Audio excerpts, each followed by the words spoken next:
সহজগুরু YouTube channel. আমরা রয়েছি বাংলার অন্য একটি ক্লাসে।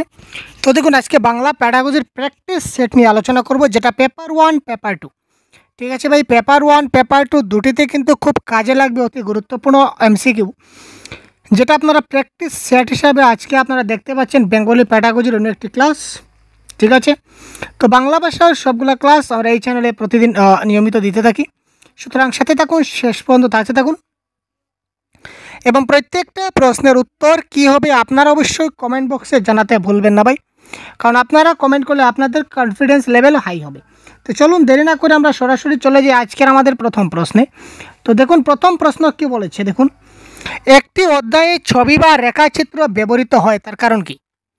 একটি অধ্যায়ে ছবি বা রেখাচিত্র ব্যবহার হয়, তার কারণ এগুলি নির্বস্তুক ধারণাকে বুঝতে সাহায্য করে। একটি অধ্যায় লেখা খুব কঠিন, কিন্তু তার রেখাচিত্র তৈরি সহজ। পাঠ্য বই বা অধ্যায়ে রেখাচিত্র দেওয়া একটি প্রচলিত ধারা, এটি পাঠ্য বইটি আকর্ষণীয় করে তোলে। এবারে কোয়েশ্চেন নম্বর 1-এর কারেক্ট আনসার কী হবে আপনারা খুব তাড়াতাড়ি কমেন্ট করুন তো ভাই।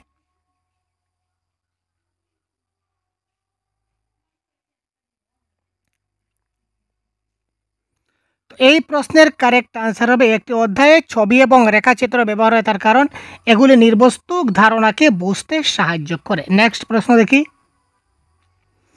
ছাত্রকে একজন ভালো লেখক হিসাবে গড়ে তুলতে শিক্ষক লেখার সবচেয়ে গুরুত্বপূর্ণ যে উপাদানের উপর মনোনিবেশ করবেন তা হলো।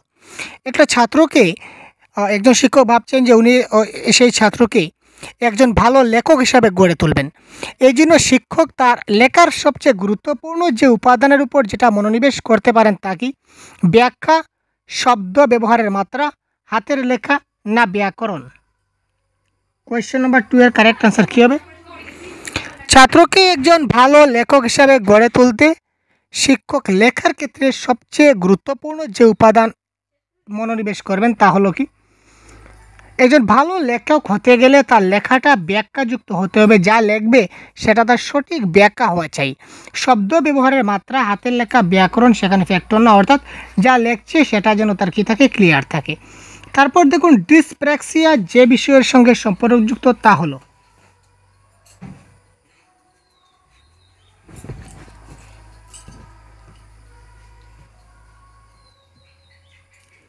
এটা হবে ডিসলেক্সিয়া। ঠিক আছে ভাই, কোয়েশ্চেন নম্বর 3 কারেক্ট আনসার হবে ডিসলেক্সিয়া। ডিসলেক্সিয়া যে বিষয়ের সঙ্গে সংযুক্ত তা হলো গাণিতিক বিশৃঙ্খলা, পঠন বিশৃঙ্খলা, মানসিক বিশৃঙ্খলা না ব্যবহারিক বিশৃঙ্খলা? এটা কারেক্ট আনসার, এটা কী হবে? ডিসলেক্সিয়া। এটা হবে ডিসলেক্সিয়া। কী হবে কারেক্ট আনসার বলুন তো? ডিসলেক্সিয়া। তো ডিসলেক্সিয়া রিডিংয়ের সঙ্গে রিলেটেড হয়। ডিসলেক্সিয়া কিসের সঙ্গে রিলেটেড? রিডিংয়ের সঙ্গে। সুতরাং এখানে হবে পঠন বিশৃঙ্খলা। ঠিক আছে, যদি হতো ডিসগ্রাফিয়া কী হবে বলুন তবে খুব তাড়াতাড়ি? ডিসগ্রাফিয়া।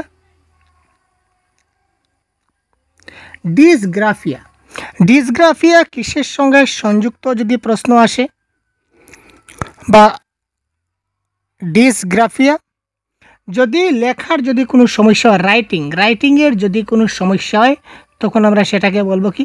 ডিসগ্রাফিয়া। আর রিডিংয়ের যদি সমস্যা হয় তখন আমরা বলবো ডিসলেক্সিয়া। আর যদি ম্যাথসের বা গাণিতিক যদি কোনো সমস্যা হয় তখন আমরা সেটাকে বলবো কি বলবো, সেটা মনে রাখবেন, প্রশ্নে আসে বারবার। সেটা হবে কি? ডিসক্যালকুলিয়া। ক্যালকুলিয়া থেকে আপনাদের মাথায় আসছে ক্যালকুলেটর, আর ক্যালকুলেটর থাকে ম্যাথস। সুতরাং ম্যাথসের যদি গাণিতিক সমস্যা, গাণিতিক বিশৃঙ্খলা থাকে তখন সেটা হবে কি? ডিসক্যালকুলিয়া। নেক্সট, একটি পাঠ্য বই পড়ার সময় নিম্নলিখিতের মধ্যে কোন বিষয়টি সবচেয়ে গুরুত্বপূর্ণ? একটা পাঠ্য পড়ার সময় বা একটা পাঠ পড়ার সময় নিম্নলিখিতের মধ্যে কোন বিষয়টা সবচেয়ে বেশি গুরুত্বপূর্ণ বলে বিবেচিত হবে? একটি পাঠের অর্থ বোঝা, দ্রুত পড়া, সঠিক উচ্চারণের সঙ্গে পড়া, প্রতিটি বিরামচিহ্ন সঠিকভাবে ব্যবহার করা। অর্থাৎ রিডিং। এক কথায় একটি ভালো রিডিং বলতে আমরা কি বুঝি? রিডিং, একটি পাঠ পড়ার সময় নিম্নলিখিতের মধ্যে কোনটি সবচেয়ে বেশি গুরুত্বপূর্ণ বলেছে ভাই? দেখুন, আমরা কনসেপ্টের ক্লাসে বারবার ডিসকাস করেছিলাম, দেখে না থাকলে খুব তাড়াতাড়ি দেখে নেবেন আমাদের কনসেপ্টের ক্লাস। তো এক্ষেত্রে কারেক্ট আনসার হবে, একটি কোনো একজন ব্যক্তি যদি পড়ে, তাহলে পড়ার পর সে কী পড়লো সেটা যদি সে খুব ভালো করে বুঝতে না পারে, তখন তার সেই পড়াটাই হলো না বলে আপনি ধরে নেবেন। সুতরাং রিডিংয়ের ক্ষেত্রে এই পাঠটা পড়ে তার পাঠের অর্থ বোঝাটা অত্যন্ত গুরুত্বপূর্ণ। অর্থাৎ তাকে কী করতে হবে, সেই পাঠের অর্থটা তাকে বুঝতেই হবে, সেদিকে আপনাকে নজর দিতে হবে। দ্রুত পড়া, সঠিক উচ্চারণের সঙ্গে পড়া, প্রতিটি বিরামচিহ্ন ব্যবহার করে পড়া, এগুলা কোনো ফ্যাক্টর করছে না। সুতরাং অ্যাপ্রোপ্রিয়েট রিডিং বা একটি ভালো পঠন যদি আমরা বলি, তাহলে সেটাই বলবো যে একটা পাঠ যে কোনো সেটা পড়লো, তো পড়ার পর সেখানে কি লেখা ছিল সেটা যেন সে বুঝতে পারে, সেই পাঠের অর্থ যদি সে বুঝতে পারে, সেটাই হচ্ছে কি রিডিং। চলো নেক্সট প্রশ্ন, কারেক্ট অ্যান্সার কী হবে আপনারা কমেন্ট করুন তো। কারেক্ট অ্যান্সার কোয়েশ্চেন 5, দ্বিতীয় শ্রেণীকক্ষের শিক্ষক তাশা ছাত্রদের শব্দভাণ্ডারের উন্নতির জন্য প্রচুর পরিশ্রম করেন। ছাত্রদের শব্দভাণ্ডার উন্নতির জন্য নিম্নলিখিত কোন পদ্ধতি একটা ভালো পদ্ধতি হবে? একজন শিক্ষক, তার নাম হচ্ছে তাশা, তিনি কি করলেন, ছাত্রদের শব্দ ভাণ্ডারের উন্নতির জন্য প্রচুর পরিশ্রম করলেন। কোন ক্লাসে? ক্লাস 2। আমরা ক্লাসের লেভেলটা দেখব। ক্লাস 2 এর বাচ্চাদের শব্দভাণ্ডার বৃদ্ধির জন্য তিনি যথেষ্ট প্রচেষ্টা চালিয়ে যাচ্ছেন। তো নিচের কোন পদ্ধতিটি শব্দভাণ্ডার উন্নতির ক্ষেত্রে খুব ভালো একটা পদ্ধতি?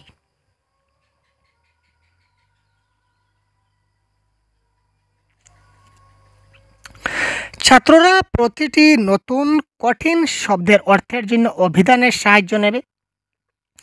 ছাত্ররা অধ্যায়ের প্রতি নতুন এবং কঠিন শব্দের নিচে দাগ দেবে এবং তাদের অর্থ মুখস্থ করবে। ছাত্ররা একটি অধ্যায় পড়ার আগে সমস্ত নতুন নতুন শব্দ মুখস্থ করবে। ছাত্ররা পাঠ পরিপ্রেক্ষিতে নতুন শব্দের অর্থটা অনুমান করবে। তো কোয়েশ্চেন নাম্বার 5 এর কারেক্ট আনসার কী হতে পারে ভাই?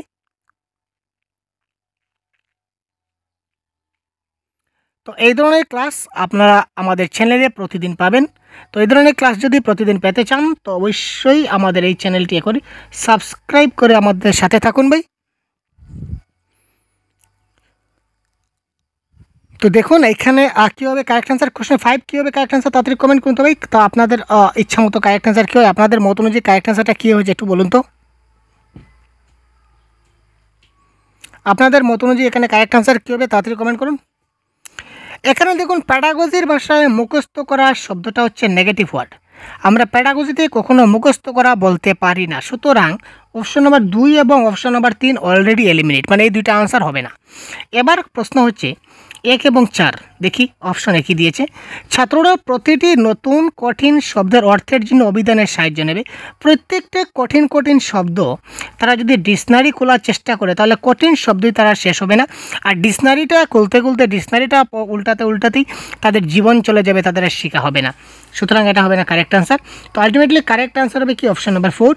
ছাত্ররা পাঠের প্রেক্ষিতে নতুন শব্দের অর্থ অনুমান করবে, যে ওইটার শব্দটা এই পাঠের বা এই লাইনের ভিত্তিতে বা এই পাঠের ভিত্তিতে এটার অর্থ কি হতে পারে সেটা তারা অনুমান করবে। এটাই হবে কারেক্ট আনসার। চলুন পরবর্তী প্রশ্ন দেখে নেওয়া যাক। দ্বিতীয় শ্রেণীকক্ষে কী বলেছে প্রশ্ন দেখুন। দ্বিতীয় শ্রেণীকক্ষে একজন শিক্ষক অভিব্যক্তি এবং অঙ্গিভঙ্গির মাধ্যমে একটি আকর্ষণীয় গল্প বলেছিলেন। গল্পটি বলার পর তিনি ছাত্রদের আবার সেটিকে নিজেদের ভাষায় বলতে বললেন। এখানে তিনি যে ক্ষমতাটি বুঝতে চাইছিলেন তা হলো, একটা দ্বিতীয় শ্রেণীর ক্লাসরুমে একজন শিক্ষক তিনি অঙ্গিভঙ্গির মাধ্যমে একটি আকর্ষণীয় গল্প বললেন। শিক্ষক কী করলেন, ছাত্রদেরকে গল্প বললেন। গল্পটা বলার পর ছাত্রদেরকে আবার বললেন যে আমি যে গল্পটা বলেছিলাম এই গল্পটা তোমরা আবার তোমাদের ভাষায় সেই গল্পটা আরেকবার বলো তো। তো এই ক্ষেত্রে ছাত্রদের যে ক্ষমতা বুঝতে চাইছিলেন, ছাত্রদের কোন ক্ষমতা তিনি বুঝতে চাইছিলেন এই যে শিক্ষক? পড়ার বোধশক্তি, লেখার বোধশক্তি, শোনার বোধশক্তি না বলার বোধশক্তি?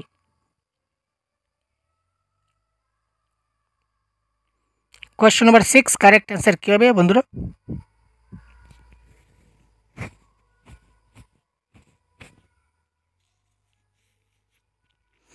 বলুন তো কারেক্ট অ্যান্সার কী হবে, খুব তাড়াতাড়ি কমেন্ট করুন কী হতে পারে কারেক্ট অ্যান্সার। আপনারা কমেন্ট করলে আপনাদের কনফিডেন্স লেভেল হাই হবে, আপনারা বুঝতে পারবেন যে কারেক্ট অ্যান্সার কোনটি হবে।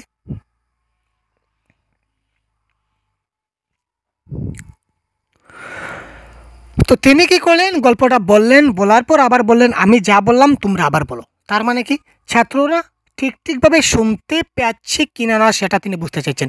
যদি ছাত্ররা খুব ভালো করে যদি শুনতে পায়, জিনিসটা যদি শোনা মানে কি শোনা মানে হচ্ছে শুনে জিনিসটা বুঝতে হবে। তো যদি সে ভালো করে শুনতে পারে তাহলে সে বুঝতে পারবে, বলতে পারবে আমায়। আর যদি সে শুনতে পায়নি, তার শোনার শ্রবণে যদি তার সমস্যা থাকে, তখন সে বলতে পারবে না। সুতরাং এখানে শোনার বোধশক্তির কথা তিনি বলেছিলেন। চলুন পরবর্তী প্রশ্ন।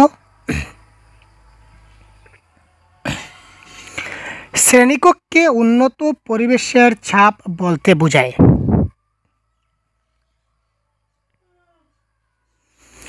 শ্রেণীকক্ষে উন্নত পরিবেশের ছাপ বলতে কি বোঝায়? বড় আয়তনের অক্ষর সাঁটা হবে যাতে উচ্চস্বরে পড়া যায়। দেওয়ালে ছবিসহ রঙিন কবিতা আঁকা হবে। শ্রেণীকক্ষের দেওয়ালগুলি রঙিন হবে। দেওয়ালে এমন লিখিত বিষয় সাঁটা থাকবে যেগুলি মূল ধারণার সঙ্গে সংযুক্ত। তো এই ক্ষেত্রে কারেক্ট আনসার কী হতে পারে? Question number 7। শ্রেণীকক্ষে উন্নত পরিবেশের ছাপ বলতে আমরা কি বুঝবো? Question number 7। এখানে কারেক্ট আনসার হবে দেওয়ালে এমন লিখিত বিষয় সাঁটা থাকবে যেগুলি মূল ধারণার সঙ্গে সংযুক্ত থাকবে। প্রথম শ্রেণীর একটি ভাষা শিক্ষার পাঠ্য বই শুরু হয় প্রথমে বর্ণমালা, তারপর 2 অক্ষর, তারপর 3 অক্ষরের শব্দ দিয়ে, পরে গল্প এবং কবিতার মাধ্যমে বইটা সম্পূর্ণ হয়। এই পাঠ্যপুস্তকে কোন পদ্ধতি অনুসরণ করা হয়েছে? শাস্তিমূলক পদ্ধতি, পাঠ্যক্রমের কাঠামো পদ্ধতি, ঊর্ধ্বগামী পদ্ধতি না অধোগামী পদ্ধতি? দেখুন কারেক্ট আনসার কী। আশা করি আপনারা সবাই কিন্তু এই প্রশ্নের কারেক্ট আনসার দিতে পারবেন, কারণ এই নিয়ে কনসেপ্টের ক্লাসে আমরা ডিটেলস আলোচনা করেছিলাম এবং প্রিভিয়াস ইয়ারে অনেক কোয়েশন ডিসকাস করেছি। প্রিভিয়াস ইয়ার কোয়েশনে আসা প্রশ্ন, এই ধরনের প্রশ্ন কিন্তু বারবার আসতে দেখা যায়।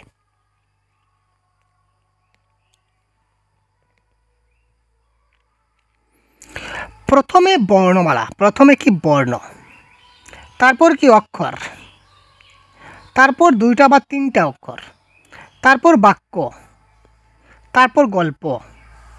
এটা কি হলো? ছোট থেকে বড়তে যাচ্ছে কিনা একটু দেখুন তো আপনারা। ছোট থেকে বড়োর দিকে যাচ্ছে তো, সুতরাং সেটা কি বটম আপ অ্যাপ্রোচ, মানে ঊর্ধ্বগামী পদ্ধতি। আর জিনিসটা যদি ঠিক উল্টা হতো, যে প্রথমে গল্প শেখানো হলো শিশুদের, তারপর গল্পের মধ্য থেকে পার্টিকুলার বাক্যগুলো তাদের বাছাই করে দেওয়া হলো, তারপর বাক্য থেকে তাদের অক্ষরের দিকে নেওয়া গেলো, অক্ষর থেকে তাদের বর্ণের দিকে, এই ধরনের যদি উল্টা বিপরীত থাকতো তখন সেটা হতো টপ ডাউন অ্যাপ্রোচ বা অধোগামী পদ্ধতি। তো এই ক্ষেত্রে ছোটো থেকে প্রথমে বর্ণমালা গেছে, তারপর অক্ষর গেছে, তারপর গল্প গেছে। এখানে আরেকটা মধ্যে পয়েন্ট হয়তো অ্যাড হতেও পারে, এখানে অ্যাড হয়নি। প্রথমে বর্ণমালা, তারপর 2 অক্ষর 3 অক্ষর, তারপর বাক্য, তারপর প্যারাগ্রাফ, তারপর গল্প, তারপর কবিতা, তারপর একটা সম্পূর্ণ বই বা কাব্য, এই ধরনের থাকতে পারে। অর্থাৎ ছোটো থেকে বড় দিকে গেছে, সুতরাং সেটা কী হবে? বটম আপ অ্যাপ্রোচ বা বটম আপ পদ্ধতি রাইট আনসার। তো দেখুন পরবর্তী প্রশ্ন। পড়ার বিভ্রান্তি কি? দেখুন আমরা একটু আগে আমরা পড়েছিলাম, আপনারা যদি এই ক্লাসের প্রথম থেকে যদি দেখে থাকেন তাহলে এই প্রশ্নের আনসার কিন্তু আমরা অলরেডি সলভ করে দিয়েছি। প্রশ্ন কী ধরনের ঘুরিয়ে ফিরিয়ে কারেক্ট আনসার দেয় ভাই, দেখতে পাচ্ছেন তো। তার আগে আমরা একটি কোয়েশন দেখেছিলাম, একটি এই মুহূর্তে আপনাদের একবার দেখিয়ে দিই।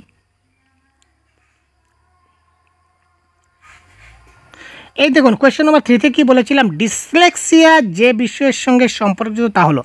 দেখুন কনসেপ্ট ইজ পাওয়ার, যদি কনসেপ্টটা খুব ভালো করে বুঝে নিতে পারেন তাহলে প্রশ্নগুলো 100% আপনি সমাধান করতে পারবেন।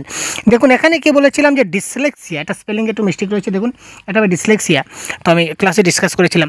তো ডিসলেক্সিয়া যে বিষয়ের সঙ্গে যুক্ত তা হলো কি পঠন, মানে ডিসলেক্সিয়ার সঙ্গে কার সম্পর্ক আছে? পঠনের সম্পর্ক আছে। তো এবার দেখুন সেম প্রশ্ন আমাদের এসেছে, কি এসেছে আমরা একটু দেখে নেই। দেখুন প্রশ্নটা ঘুরিয়ে ফিরে কীভাবে প্রশ্ন করে, আপনারা দেখলে আপনাদেরও মাথা ঘুরে যাবে, বলবেন যে স্যার কনসেপ্ট যদি বুঝিনি তাহলে তোমরা হয়ে গেল। এবার দেখুন পড়ার বিভ্রান্তি কি? আগে বলেছিল পঠন বিশৃঙ্খলা, তো পঠন মানেই তো পড়া, পড়া মানেই তো রিডিং, তাই না? তো রিডিংয়ের বিভ্রান্তি সেটা কী হলো? সেটা ডিসলেক্সিয়া হবে না? সেটা অবশ্যই ডিসলেক্সিয়া হবে, তাই না? সুতরাং dyslexia option number 3 is the right answer. Question number 9 option number 3 dyslexia is the right answer. আশা করি বুঝতে পেরেছেন। নেক্সট, ভাষা শিক্ষার শ্রেণীকক্ষে লেখার অভ্যাস আরম্ভ করার জন্য একজন শিক্ষক যা করবেন তা হলো। ভাষা শিক্ষার শ্রেণীকক্ষে লেখার অভ্যাস আরম্ভ করার জন্য একজন শিক্ষক তিনি ভাষা শিক্ষার শ্রেণীকক্ষে লেখার অভ্যাস আরম্ভ করতে চান।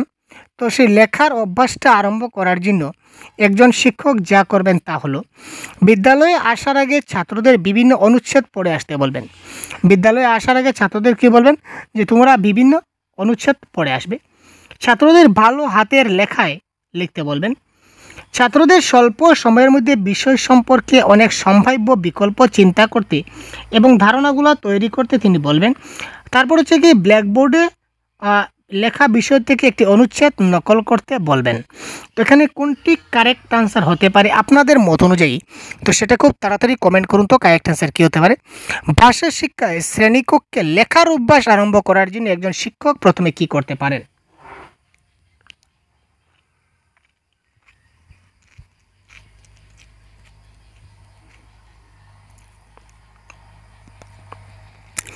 লেখার অভ্যাস। তো প্রথমে দেখুন কারেক্ট আনসার কী হতে, খুব তাড়াতাড়ি বলুন তো ভাই, কী হয়ে গেছে কারেক্ট আনসার, তাড়াতাড়ি কমেন্ট করুন তো ভাই। কোয়েশ্চন নাম্বার 10, 1 2 3 4 কোনটা কারেক্ট আনসার ভাই? খুব তাড়াতাড়ি কমেন্ট করুন, খুব তাড়াতাড়ি ভাই, আমরা ফার্স্ট করছি ক্লাস। প্রথমেই দেখুন এখানে রয়েছে নকল করা। ব্ল্যাকবোর্ডে লেখা বিষয় থেকে একটি অনুচ্ছেদ নকল করতে বলবেন। নকল করা, কপি পেস্ট করা, দেখে দেখে লেখা পেটাগোজির ভাষায় হয় না, সুতরাং অপশন নাম্বার 4 ক্যান্সেল। বিদ্যালয়ে আসার আগে ছাত্রদের বিভিন্ন অনুচ্ছেদ পড়ে আসতে বলবেন, তাতে কি হবে? আমি লেখার অভ্যাস করাবো, এখানে সে বাড়িতে কি পড়ছে কি না সেটা আমার দেখার কোনো ফ্যাক্টর নয়, হয়ে গেল। ভালো হাতের লেখায় লিখতে বলবেন। শুধু যে ভালো হাতের লেখায় লিখলে যে লেখার অভ্যাস হয়ে যাবে তা নয়, ভালো হাতের লেখার কয়েকটা বৈশিষ্ট্য আছে, সবগুলি থাকতে হবে, সুতরাং এটা হলো না। তো আলটিমেটলি তিনটা অপশন কাটলাম, ultimately option number 3 is the right answer, হবেই হবে কোয়েশ্চন নাম্বার 10-এর। তো দেখে নিই আমরা কোয়েশ্চন নাম্বার 10-এ কী বলেছে দেখুন তো। ছাত্রদের স্বল্প সময়ের মধ্যে বিষয় সম্পর্কে অনেক সম্ভাব্য বিকল্প চিন্তা করতে এবং বিভিন্ন ধারণা তৈরি করতে বলবেন। তিনি বলবেন যে তারা কি লিখবে।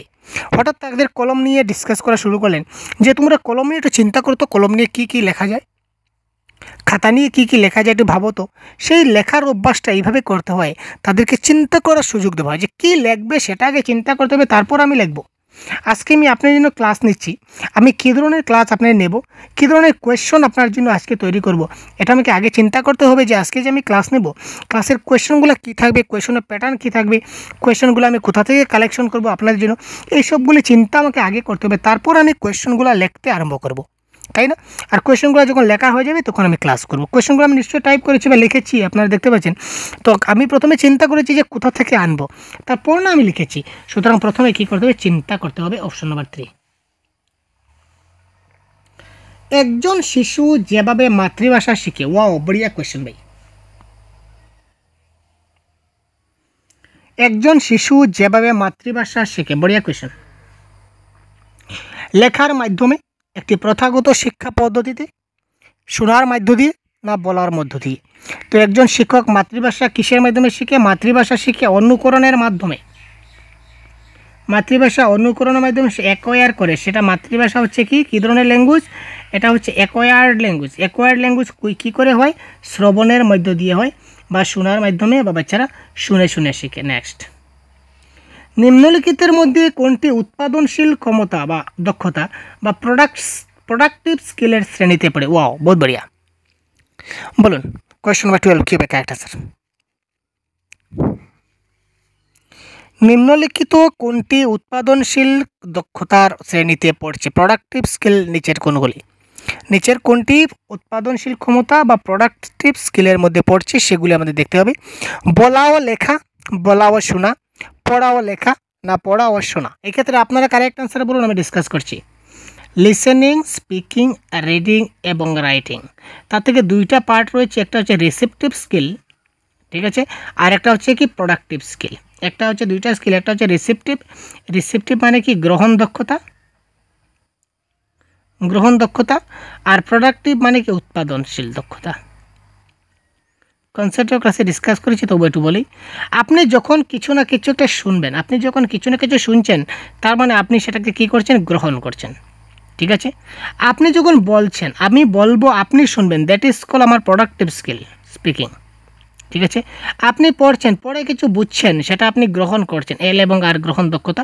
এবং আপনি যখন লিখছেন, আপনার লেখার দ্বারা অন্য কেউ বুঝতে পারছে, কিন্তু আপনি সেটা প্রোডাক্ট করছেন বা উৎপাদন করছেন, দ্যাট ইজ কল, এটা হচ্ছে কি উৎপাদনমূলক দক্ষতা।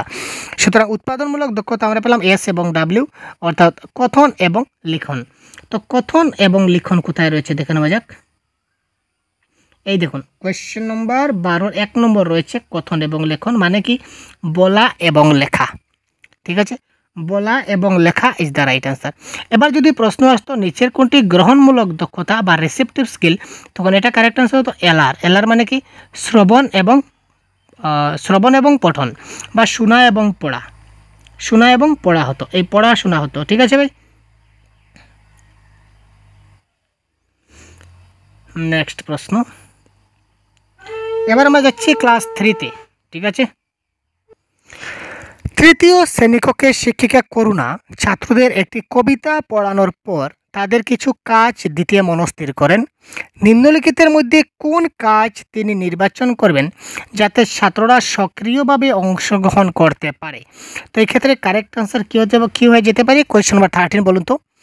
তৃতীয় শ্রেণীর একজন শিক্ষিকা, তার নাম হচ্ছে করুণা, তিনি ছাত্রদের একটি কবিতা পড়ানোর পর তাদের কিছু কাজ দিলেন, বললেন যে না তাদের আমি কিছু কাজ দেব। নিম্নলিখিতের মধ্যে কোন কাজ তিনি নির্বাচন করবেন যাতে ছাত্ররা অ্যাক্টিভলি পার্টিসিপেট করতে পারে, বা নিচের এই চারটার মধ্যে কোন কাজটা রয়েছে যেখানে ছাত্ররা অ্যাক্টিভলি অংশগ্রহণ করতে পারে? যেমনটা কবিতাটি লেখা আছে ঠিক সেইভাবেই তাদেরকে মুখস্থ করতে বলা হবে। আমরা মুখস্থ করলে কি সে অ্যাক্টিভলি পার্টিসিপেট করবে? মোটেই না। কবিতায় থাকা নতুন শব্দগুলি অবলম্বনে ছাত্রদের বাক্য রচনা করতে বলা। বাক্য রচনা করা আছে, থাক দেখি। কবিতার শেষে যে প্রশ্নগুলি দেওয়া আছে সেগুলো উত্তর লিখতে বলবেন। হয়তো দুই একজন উত্তর নাও লিখতে পারে, তাতে কী ব্যাপার আছে, সুতরাং এটা হলো না। ছাত্রের গোষ্ঠীগতভাবে কবিতার ব্যাখ্যা, গোষ্ঠীগতভাবে এখানে দেখুন ছাত্ররা সক্রিয়ভাবে অংশগ্রহণ করবে, তার মানে কি সবাই অংশগ্রহণ করতে হবে, এতে গোষ্ঠীবদ্ধভাবে মানে কি সবাই মিলে, সুতরাং সবাই মিলে এখানেও কাজ করবে। প্রশ্ন তো দিয়েছে সবাই মিলে, আনসারও সবাই মিলে, সুতরাং সবাই মিলে কারেক্ট আনসার অপশন নাম্বার 4। ভাষার আয়ত্তীকরণ, এটা আয়ত্তীকরণ হবে। ভাষার আয়ত্তীকরণ বা ল্যাঙ্গুয়েজ অ্যাকুইজিশন অনুযায়ী নিম্নলিখিত কোনটি সঠিক? অর্থাৎ ভাষার আয়ত্তীকরণ অনুযায়ী নিম্নলিখিত কোনটি সঠিক? প্রতিটি শিশুরই ভাষা শিক্ষায় অ্যাকোয়ার ল্যাঙ্গুয়েজের একটি সহজাত ক্ষমতা থাকে। শিশুরা বিভিন্ন উৎস থেকে ভাষা শিক্ষা করে থাকে। ভাষা শিক্ষায় ছাত্রদের সহজাত দক্ষতা নেই। শিশুরা তখনই ভাষা শিখে যখন তারা বিদ্যালয়ে যায়।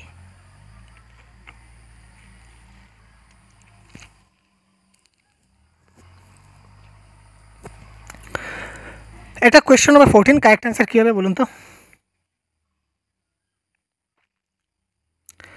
শিশুরা তখনই ভাষা শেখে যখনই তারা বিদ্যালয়ে যায়। এই কথাটা একদম ভুল ধারণা। কারণ কি, শিশুরা জন্মের পর থেকেই ভাষা শেখা শুরু করে, স্কুলে যাওয়ার আগেই কিন্তু তারা ভাষা শিখে যায়। ভাষা শেখা ছাত্রদের সহজাত দক্ষতা নেই বলেছে। কেন দক্ষতা নেই? নিশ্চয় দক্ষতা আছে, কারণ ছাত্রছাত্রীরা কি ভাষা শিখে না নাকি না ভাষা শিখতে পারে না? সেটা ভুল কথা, সেটা হচ্ছে না। শিশুরা বিভিন্ন উৎস থেকে ভাষা শিক্ষা অর্জন করে থাকে, ঠিক আছে। তার সাথে বেস্ট কারেক্ট অ্যান্সার হচ্ছে অপশন নাম্বার 1। প্রতিটা শিশুরই ভাষা শিক্ষা একটা সহজাত ক্ষমতা থাকে। কবি বলেছিলেন যে মানব শিশু একমাত্র শিশু যে কিনা ভাষা শিক্ষা জন্মগত ক্ষমতার অধিকারী। ঠিক আছে, সাইকোলজিস্টরা বলে গেছিলেন। একটি ভাষা শিক্ষার ক্ষেত্রে নিম্নলিখিতের মধ্যে কোনটি সবচেয়ে বেশি গুরুত্বপূর্ণ? ভাষা শিক্ষার ক্ষেত্রে নিচের কোনটা বেশি গুরুত্বপূর্ণ? বই পড়া, নাটক বা সিনেমা দেখা, টিএলএম এর ব্যবহার না সামাজিক মেলামেশা? কোয়েশ্চন নাম্বার 15, কারেক্ট অ্যান্সার কী হবে? ভাষা শিক্ষার জন্য কোনটা বেশি গুরুত্বপূর্ণ?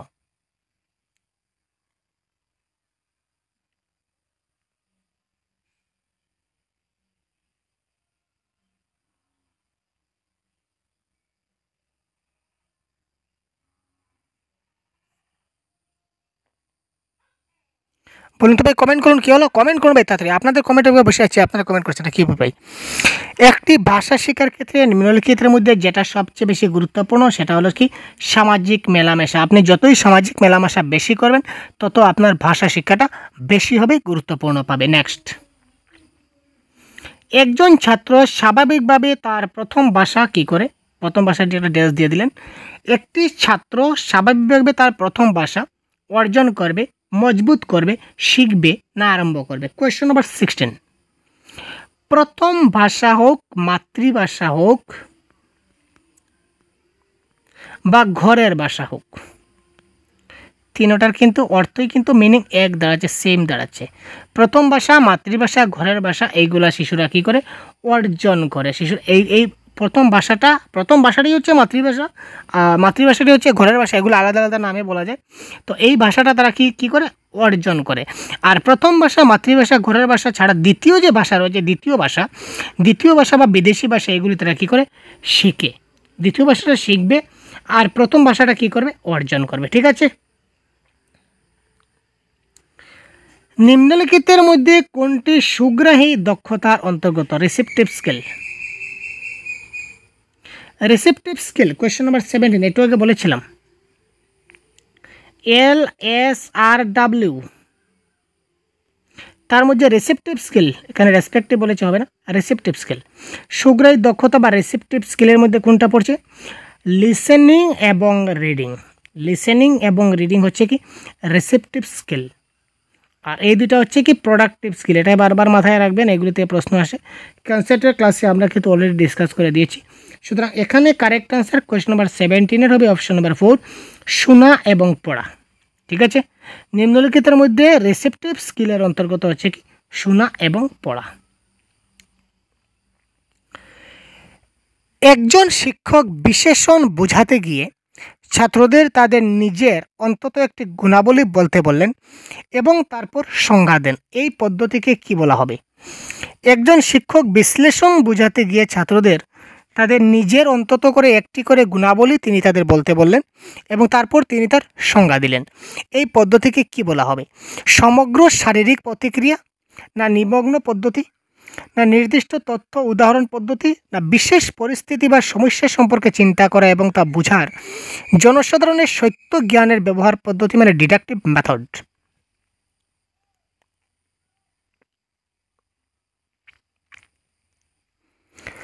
তিনি তাদের বিশেষণ বোঝাতে চাইছেন। তো বিশেষ্য মানেই হচ্ছে দোষ এবং গুণ। এই জিনিসটা বোঝাতে গিয়ে তিনি তাদের বললেন যে তোমরা তোমাদের নিজের থেকে একটি করে গুণ দাও, গুণের কথা বলো। তারপর তিনি সংজ্ঞা দিলেন। তো এক্ষেত্রে তিনি প্রথমেই এক্সাম্পলে নিলেন যে এই যে তোমরা যে তোমাদের আমি খুব ভালো গান করি, ঠিক আছে, আমি খুব ভালো নাচতে পারি। এই যে তারা প্রথমে তাদের যে গুণাবলীটা দিল, তারপর তিনি বুঝালেন যে তুমি এই যে তুমি গুণ বললে বা ওই যে সে তার দোষ বললো, এটাই হচ্ছে কি একটা অ্যাডজেক্টিভ বা এটা একটা বিশেষণ। সুতরাং তিনি ইন্ডাকটিভ মেথডে গেলেন, উদাহরণ পদ্ধতির দিক দিয়ে গেলেন। কোন ভাষা আনুষ্ঠানিক পদ্ধতিতে শিক্ষকের সাহায্যে শেখা হয়? শিক্ষকের সাহায্যে কোন ভাষা শেখা হয় আনুষ্ঠানিক পদ্ধতিতে? কোয়েশ্চন নাম্বার 19, বড়িয়া কোয়েশ্চন ভাই, বড়িয়া কোয়েশ্চন।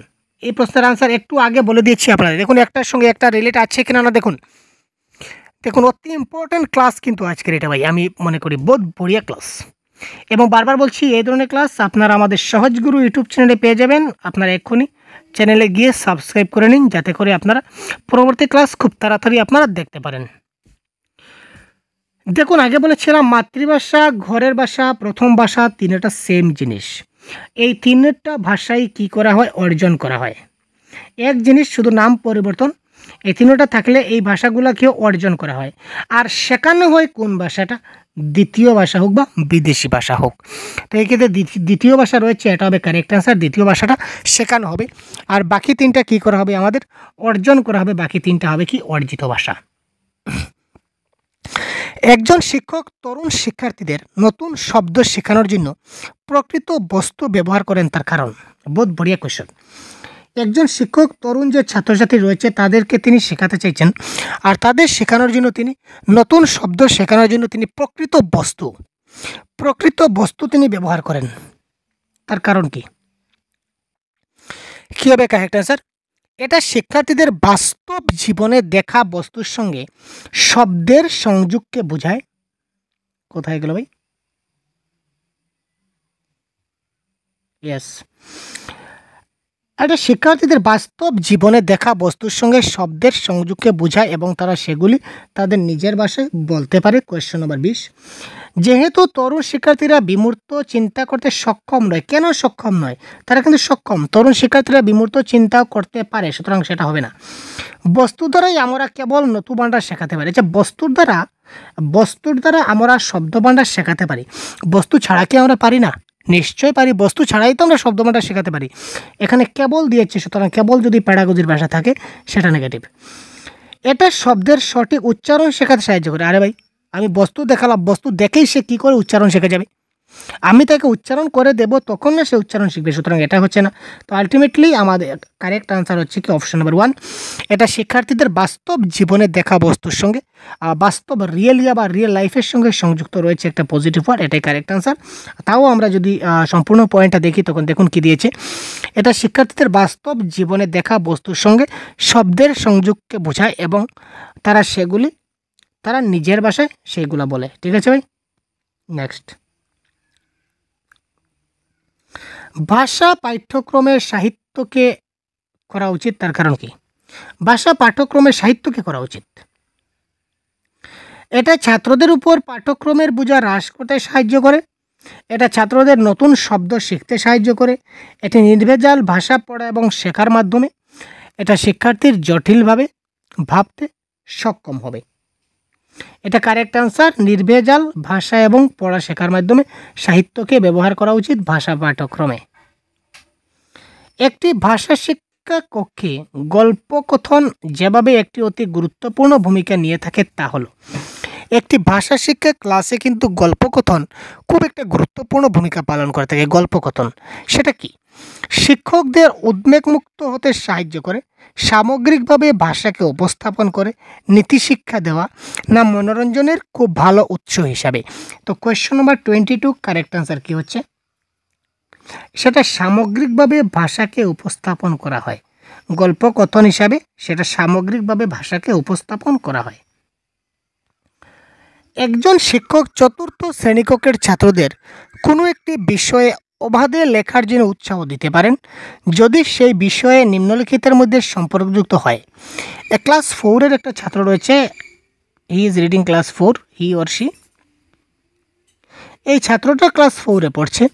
এই ছাত্রদের তিনি যে কোনো একটা বিষয়ে তিনি অবাধে লেখা মানে ফ্রি রাইটিংয়ের উৎসাহ দিতে পারেন যদি নিচের এর মধ্যে কোনটি থাকে? ব্যক্তিগত জীবন নিয়ে লেখাটা থাকে, পরিবেশ সম্পর্কিত বিষয় থাকে, সামাজিক আলোচনার বিষয় থাকে, না জাতীয় সংহতি থাকে? Question number 23।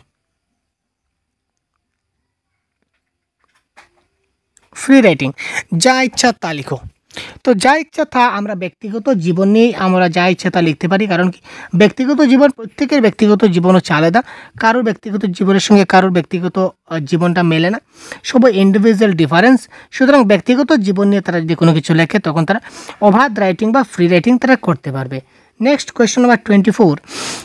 একটি ভাষা শিক্ষার ক্ষেত্রে নিম্নলিখিতের মধ্যে কোনটি ঘরোয়া পদ্ধতি হিসাবে অন্তর্ভুক্ত হয়েছে? একটি ভাষা শেখার ক্ষেত্রে নিম্নলিখিতের মধ্যে কোনটি একটি ঘরোয়া পদ্ধতি হিসাবে অন্তর্ভুক্ত হয়েছে? ভাষা শিক্ষা কেন্দ্র, বিদ্যালয়, ভাষা পরীক্ষাগার, না ঘরের পরিবেশ? ভাষা শিক্ষার ক্ষেত্রে ঘরোয়া পদ্ধতি অন্তর্ভুক্ত। ঘরোয়া পদ্ধতি তো ঘরের পরিবেশেই ব্যবহার হবে, তাই না? ঘরোয়া পদ্ধতি আর কোথায় ব্যবহার হবে? ভাষা পরীক্ষাগারে কি ঘরোয়া পদ্ধতি ব্যবহার হয়? না। বিদ্যালয়ে ঘরোয়া পদ্ধতি ব্যবহার হয়? না।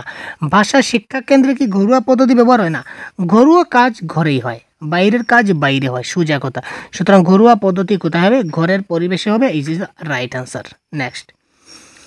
যে গল্প ইতিপূর্বেই ছাত্ররা পড়েছে তাকে আবার বলতে বলা শিক্ষককে যা নির্ধারণ করতে সাহায্য করবে তা হলো, একটি গল্প ইতিপূর্বেই ধরে নিন একটা গল্প এইমাত্র ছাত্ররা এই গল্পটা পড়ে শেষ করেছে, শেষ করার সঙ্গে সঙ্গে আপনি আবার বললেন যে ওই গল্পটা তুমি আবার পড়ে শোনাও। এই ক্ষেত্রে শিক্ষক কি বুঝতে পারেন? তার উচ্চারণ, তার বানান, তার স্মৃতিশক্তি, না তার বুধ শক্তি? Question number 25। এইবার সে বলার পর আপনি বললেন যে গল্পটা তো বললে ঠিক আছে, আরেকবার বলো তো দেখি। এটা থেকে আপনি কি বুঝতে পারেন? একজন শিক্ষক হিসেবে আপনি কি বুঝবেন? কারেক্ট আনসার কী ভাই? বহুত বড়িয়া ভাই। আর ভাই আপনারা কমেন্ট করছেন না ভাই। কোয়েশ্চন নাম্বার 25, 1 2 3 4 কোনটা কারেক্ট আনসার হবে? খুব তাড়াতাড়ি কমেন্ট করুন ভাই, বহুত বড়িয়া ভাই। আপনারা খুব তাড়াতাড়ি কমেন্ট করুন কারেক্ট আনসার কী হতে পারে। যে গল্প ইতিপূর্বেই ছাত্ররা পড়েছে তাকে আবার বলতে বলা শিক্ষককে যা নির্ধারণ করে তা হলো তার বুধ শক্তি।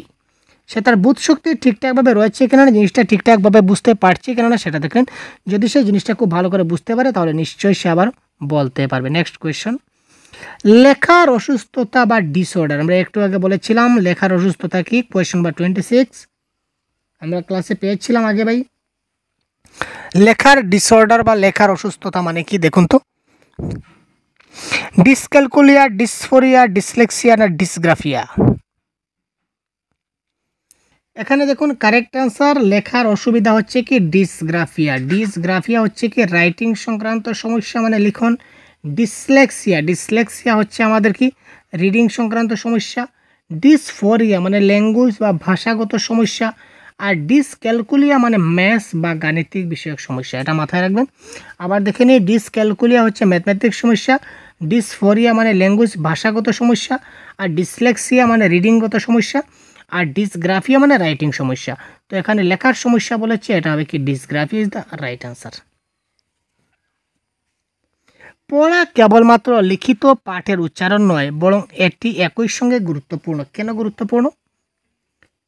নতুন শব্দভাণ্ডার এবং বাক্যের গঠন শেখা, নতুন শব্দের উচ্চারণের বাধা অতিক্রম করা, একজন দক্ষ বক্তা হয়ে ওঠা, একটি পাঠের অর্থ বোঝা। দেখুন আমরা আগে বলেছিলাম যে পড়ার মেন উদ্দেশ্য কী বা পড়ার মেন গুরুত্বপূর্ণ দিকটা কি, এ বলেছিলাম না?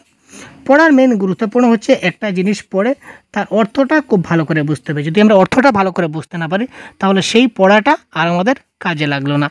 সুতরাং পড়া কেবলমাত্র লিখিত পাঠের উচ্চারণ নয়, বরং এটি একই সঙ্গে গুরুত্বপূর্ণ হচ্ছে এই পাঠের অর্থ বোঝা। এটা হবে কারেক্ট আনসার। নেক্সট, প্রাথমিক শ্রেণীর শিশুরা তাদের মাতৃভাষার মাধ্যমেই শিক্ষা লাভ করবে। প্রাথমিক শ্রেণীর শিশুরা তারা মাতৃভাষার মাধ্যমে শিক্ষা লাভ করবে। এটি অনুমোদিত হয়েছে যেহেতু শিশুরা কোনো ভাষা বুঝতে পারে না, তার জন্য তাদের মধ্যে সৃজন ক্ষমতা গড়ে তোলার জন্য, তাদের আঞ্চলিক ভাষাকে উৎসাহ দেওয়ার জন্য, একটি স্বাভাবিক পরিবেশ তৈরি করার জন্য। কোয়েশ্চেন নাম্বার 28, প্রাথমিক শ্রেণীর শিশুরা একদম ছোট যাতে প্রাথমিক শ্রেণীতে পড়ছে তারা তাদের মাতৃভাষার মাধ্যমেই শিক্ষা লাভ করবে, শুধুমাত্র মাতৃভাষার মাধ্যমে শিক্ষা লাভ করবে। এটি অনুমোদিত হয়েছে, এটা কারেক্ট অ্যান্সার হবে, একটি স্বাভাবিক পরিবেশ তৈরি করার জন্য। প্রথম শ্রেণীর একটি ভাষা শিক্ষার বই শুরু হয় কবিতা গল্পের মাধ্যম দিয়ে, আবার তারপর আসে অক্ষর। এই ধরনের পাঠ্যপুস্তকে কর্মকৌশল অনুষ্ঠিত হচ্ছে। আর ভাই বহুত বড়িয়া কী ক্লাস ভাই, আজকের ফাটাফাটি ক্লাস হচ্ছে। এই প্রশ্নের আনসারও কিন্তু আমি আপনাদের বলে দিয়েছি আগে, ঠিক আছে? বলেছেন না? বলুন ভাই।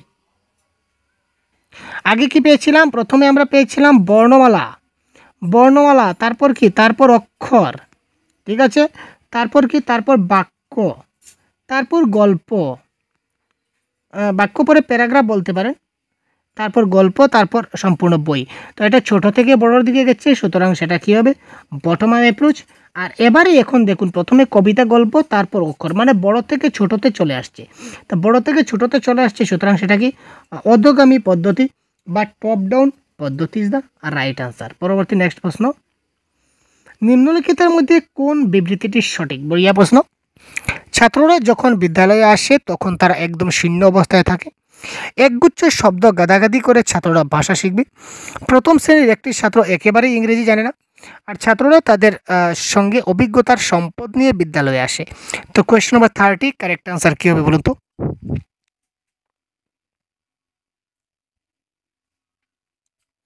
নিম্নলিখিতের মধ্যে কোন বিবৃতিটি সঠিক বলেছে?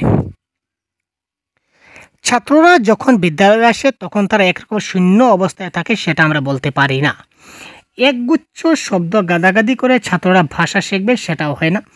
প্রথম শ্রেণীর একটি ছাত্র একেবারে ইংরেজি জানে না, সেটা আপনি কি করে বলবেন? সেটা বলা সম্ভব নয়, কারণ প্রথম শ্রেণীর আগেই যে এলকেজি ইউকেজি আছে সেখানেও কিন্তু তারা ইংরেজি পেয়ে যায়, সেখান থেকে তারা ইংরেজির ABCD তারা হয়তো শিখে গেছে।